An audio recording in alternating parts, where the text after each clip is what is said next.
आपके पसंदीदा web news असल बात में आप सभी का है फिर से बहुत बहुत स्वागत। नमस्कार, मैं हूं अशोक त्रिपाठी। प्रस्तुत है इस अंक के समाचार। छत्तीसगढ़ राज्य के वरिष्ठ मंत्री कृषि मंत्री रविंद्र चौबे जी इस समय हमारे साथ हैं।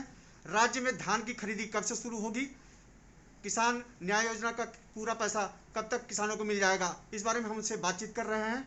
माननीय मंत्री जी नमस्कार, हमारे जनता के मुद्दा कार्यक्रम में आपका बहुत बहुत स्वागत है। अभी छत्तीसगढ़ राज्य में धान की फसल लहरा रही है। इस साल बारिश अच्छी हुई है, किसानों को अच्छी फसल मिलने की उम्मीद है। आपको क्या लग रहा है कि धान खरीदी कब से शुरू हो जाएगी, क्या तैयारी है राज्य सरकार की? तो मंत्रिमंडलीय उप समिति बैठक करके निर्णय लेगी, इसलिए तिथि बताना अभी संभव नहीं है। हाँ।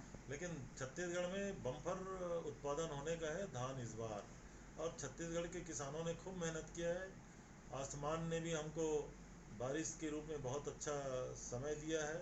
बीज और खाद और कृषि ऋण भी सरकार ने किसानों को पर्याप्त उपलब्ध कराया है। इसलिए इस बार छत्तीसगढ़ में पिछले साल की तुलना में ज़्यादा धान की खरीदी होगी। जहाँ तक तारीख का सवाल है, अभी कोरोना के चलते जूट उद्योग बंद है, बारदानों का अभाव है। हमको लगभग 14 लाख गठान बारदानों की ज़रूरत है, और जब तक बारदाने नहीं मिलेंगे हम इस दिशा में कैसे करेंगे। हम लोग केंद्र सरकार से लगातार पत्र व्यवहार कर रहे हैं हमें बारदाना उपलब्ध कराने के लिए। अगर जूट बारदाना नहीं मिलेगा तो हमको प्लास्टिक का बारदाना से उपयोग करना पड़ेगा। तो अभी इसमें समय है, अब आने वाले समय में जब मंत्रिमंडलीय उप समिति की बैठक होगी तो इन सारे विषयों पे हम निर्णय लें। यह माना जाना चाहिए कि बारदाना की कमी धान की खरीदी में देरी की वजह बन नहीं सकता है। नहीं, ऐसा नहीं है। सबसे पहले तो हम अभी प्रयासों में हैं। हम पीडीएस के जितने बारदाना है उसको कलेक्ट कर रहे हैं। हम हमारे पास कितने पुराने बारदाना है उसको हम कलेक्ट कर रहे हैं। उसके अलावा प्लास्टिक के कितने बारदाना की हमको ज़रूरत पड़ेगी हमने केंद्र से अनुरोध किया हुआ है।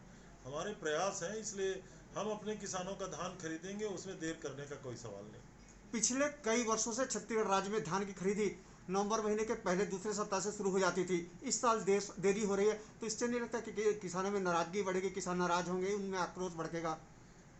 आप तो अपने शब्दकोश से किसानों की नाराजगी जैसा शब्द ही निकाल दीजिए। केंद्र सरकार के कानूनों के खिलाफ पूरा देश का किसान नाराज है। केंद्र सरकार अपने कानून बना करके छत्तीसगढ़ के किसानों की कृषि को छीनना चाहती है। पूंजीपति और बड़े कारपोरेट हाउसेस के पक्ष में कानून बना रही है, और आज भी हम अपने कानून बनाने के लिए विधानसभा का सत्र आहूत कर रहे हैं। इसलिए छत्तीसगढ़ के किसान भूपेश बघेल जी के साथ है। हमारी सरकार की मूल ताकत किसान है, इसलिए किसानों के नाराजगी जैसा कोई प्रश्न हो ही नहीं सकता। यह कहा जा रहा है कि केंद्र सरकार ने छत्तीसगढ़ राज्य को न्यूनतम समर्थन मूल्य पर धान खरीदी के लिए 9,000 करोड़ रुपए से अधिक पैसा दिया है।